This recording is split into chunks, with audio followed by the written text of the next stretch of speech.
1985 से पहले शायद ही कोई नीता अंबानी को जानता होगा, लेकिन जब 1985 में नीता की शादी मुकेश अंबानी से हुई तो सब उन्हें पहचानने लगे, वो चर्चा में आने लगे। बहुत कम लोगों को मालूम होगा कि शादी से पहले नीता अंबानी ने उनके होने वाले ससुर धीरूभाई अंबानी के पहले फोन कॉल पर कैसा और क्या जवाब दे दिया था। तो चलो जानते हैं।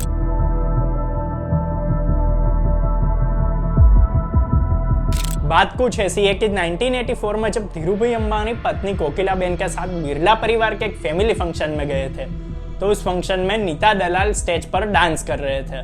उस समय उनकी उम्र 20 साल थी और उनके पिता बिरला ग्रुप में जॉब करते थे। शादी से पहले नीता अंबानी की सरनेम दलाल थी।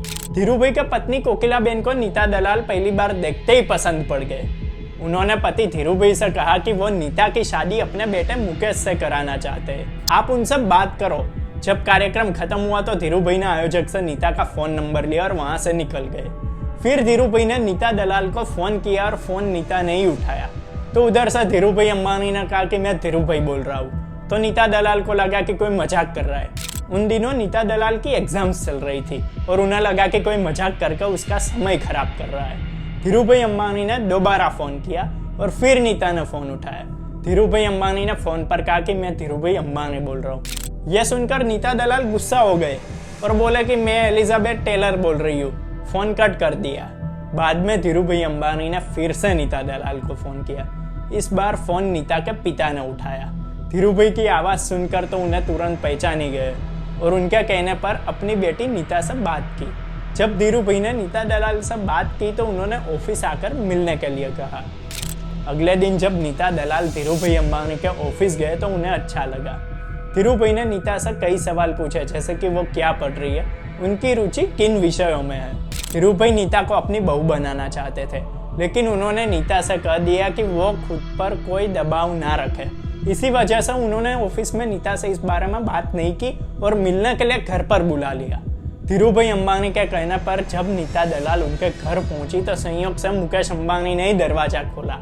जब नीता और मुकेश ने एक दूसरे को देखा तो पहली नजर में ही एक दूसरे को पसंद कर लिया। फिर मुकेश अंबानी ने नीता दलाल के साथ समय बिताने का शुरू कर दिया। मुकेश अंबानी बहुत अमीर थे, लेकिन नीता एक साधारण परिवार से थी।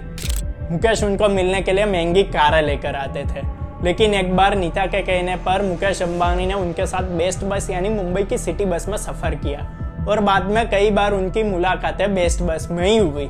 एक बार दोनों कार में साथ बैठकर पेडर रोड जा रहे थे।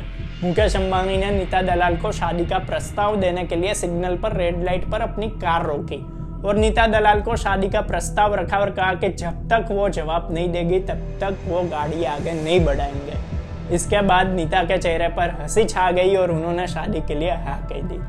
फिर 1985 में दोनों की शादी गुजराती रीति रिवाज से हो गई। हालांकि शादी से पहले नीता ने अंबानी परिवार के सामने शर्त रखी थी कि वो पहले अपनी पढ़ाई पूरी करेगी। अंबानी परिवार ने उनकी शर्त मान ली थी।